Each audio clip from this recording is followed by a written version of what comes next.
Anda masih menyaksikan Portal Bicara bersama dengan Bapak Heru. Tadi saya menyinggung tentang rokok elektrik. Ini rokok milenial yang sekarang sedang banyak sekali penggemarnya. Pertanyaannya adalah, Pak, kalau rokok elektrik ini yang kena pajak bea cukai, wujud rokok elektriknya atau liquidnya, Pak? Ya, mungkin saya sedikit jelaskan dulu ya, kenapa kemudian vape ini yang kita tahu ini dikenakan cukai ya. Jadi memang sesuai dengan peraturan perundang-undangannya yang dimasukkan cukai adalah pungutan negara ada barang-barang yang punya karakteristik tertentu yang diatur. Nah, termasuk vape ini berarti dianggap punya karakteristik tertentu karena dia berarti peredarannya harus diawasi, penggunaan juga harus dibatasi, dan diduga penggunaan vape ini juga memiliki efek negatif bagi masyarakat, maka perlu dibuat pungutan negara yang menjadi mempengaruhi prinsip keadilan dan keseimbangan. Jadi orang yang merokok, orang yang mau vape itu kemudian yang pasif itu bagaimana? Dia ada jaminan. Kalau seandainya ada di sebelahnya orang yang sedang menggunakan vape itu, kemudian dia kena sakit akibat dari itu, maka pemerintah punya tanggung jawab menggunakan uang tadi yang dipungut cukainya dari vape itu untuk memberi pengobatan kepada yang bersangkutan. Nah, yang dipungut adalah vape-nya, cairannya, bukan alatnya. Gitu. Kalau alatnya kan di mana aja juga bisa kita beli dan bisa dipakai ulang-ulang. Nah, kalau vape-nya itu juga vape yang memiliki kandungan nikotin. Jadi kalau yang tidak ada nikotinnya itu tidak ada. Tidak dipungut. Misalkan sekarang kan rasanya ada macam-macam tuh, ada buah anggur lah, ada buah apalah gitu. Rasa buah creamy. Iya, cuma sekali lagi memang orang yang terbiasa merokok itu dia seperti menagih terhadap nikotin itu. Jadi kalau rokok yang nggak ada nikotinnya, menurut dia vape yang nggak ada nikotinnya bukan rokok, bukan seperti rokok, maka dia akan cari yang ada nikotinnya. Nah, yang vape yang mengandung nikotin itu kemudian yang dikenakan cukai. Gitu ya, jelas ya? Jelas, Pak. Kemudian liquid antara pajak cukai antara liquid dengan rokok, ini sebetulnya sama-sama berbahaya ya Pak, produk itu. Kalau bisa dihindari, ini pajaknya tinggi yang mana Pak? Oh ya, gini,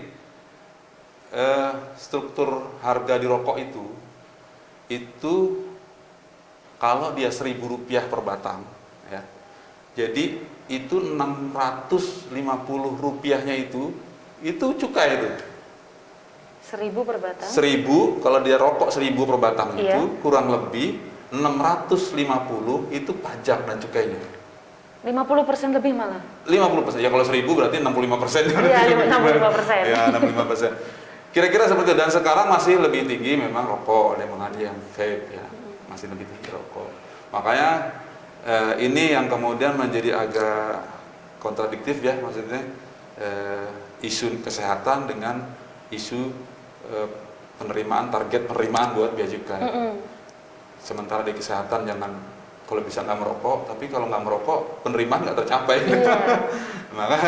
Makanya monggo masyarakat juga bisa memilih sendiri ya.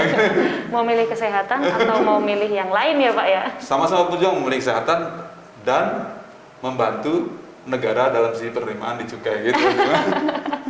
Memang bukan pilihan yang mudah itu antara vape dan rokok itu. Memang sekarang banyak sekali anak-anak muda yang lagi ngehits keberadaan vape ini.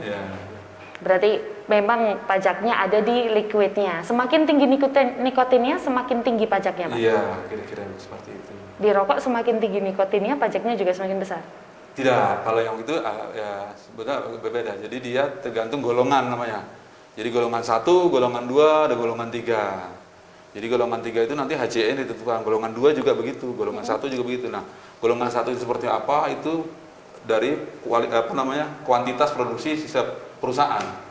Jadi kalau golongan 1 itu pasti produksinya udah banyak, golongan 3 masih sedikit. Maka itu dibedakan. Nah, itu tergantung dari kualitasnya. Produksinya. ABC. Itu tergantung itu tadi. Kalau penerimaan bea cukai Magelang ini tahun 2020 sampai berapa Pak? Yang 2020 ya. 2020 itu ada, alhamdulillah kita dapat kemarin tercapai dari target 160-an miliar, kita dapat 172,4 miliar. Ya. Alhamdulillah jadi bisa kita capai sebesar itu. Dan untuk yang tahun 2001 kita ditargetkan 172, saya agak lupa ya, 173,5 atau berapa itu, kita sudah dapat 53%. Jadi 92 atau hampir 93 miliar itu kita sudah dapat. Artinya kalau 53% tuh, kalau dia Juli bisa 50%, alhamdulillah kita sudah melampaui sedikit. Mudah-mudahan bisa kejaga terus sampai akhir tahun kita bisa mencapai target yang ditetapkan oleh pemerintah yang dibebankan ke Magelang. Gitu. Oke. Kalau untuk dari segi pengawasan ini Pak, salah satu bentuk kegiatan mungkin dari Bea Cukai pengawasan terhadap wilayah Magelang ini seperti apa Pak? Jadi karena tadi sudah saya sampaikan modus dari penyalahgunaan produk rokok itu begitu banyak, ada beberapa macam gitu, ada yang tadi tidak dilepati, polosan gitu, nggak pakai cukai, ada yang pita cukai yang palsu, ada yang pita cukai yang bagus, ada segala macam. Tentunya kita harus lebih rutin lagi melakukan patroli-patroli bersama. Salah satunya adalah upaya dengan melakukan patroli dengan teman-teman dari Pol PP. Jadi Pol PP dari kabupaten maupun kota kerjasama, kita juga disupport oleh dana dari DBHCHT yang ada ditunjukkan di situ. Kita bersama-sama melakukan itu untuk melakukan penindakan kalau apabila kemudian di lapangan ada ditemukan rokok-rokok yang dimaksud yang ilegal tadi. Selain itu juga ada dari internal kita juga. Internal kita itu ada menganalisa satu data gitu.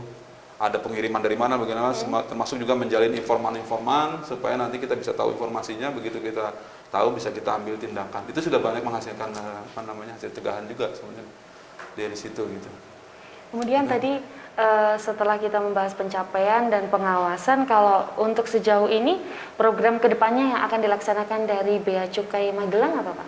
Ya, alhamdulillah di bulan November kemarin kita sudah mendapat predikat WBK, wilayah bebas korupsi, yang mana itu merupakan program reformasi birokrasi pemerintah Indonesia, pemerintah kita yang mendorong institusi itu bergerak ke sana untuk lebih akuntabel lagi, lebih bisa dipercaya oleh masyarakat bahwa kita betul-betul punya integritas tinggi dalam melaksanakan pekerjaannya. Maka saya kira 2002 kami juga ditargetkan untuk meraih WBBM, ya, wilayah birokrasi bebas dan melayani. Itu banyak inovasi yang kemudian kita kita upayakan gitu.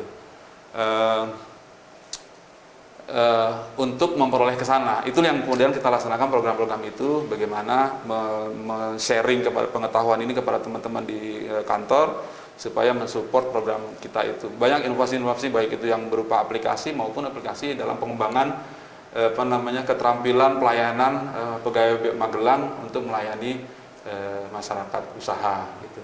Baik Pak Heru, terima kasih sekali atas informasinya dan kehadirannya di Portal Bicara kali ini. Dan pemirsa, jangan lupa Anda dapat terus menyaksikan program Portal Bicara melalui aplikasi JPM Stream atau di channel YouTube kami di Portal MJTV. Akhir kata, saya Dinda Bestari pamit undur diri. Sampai jumpa.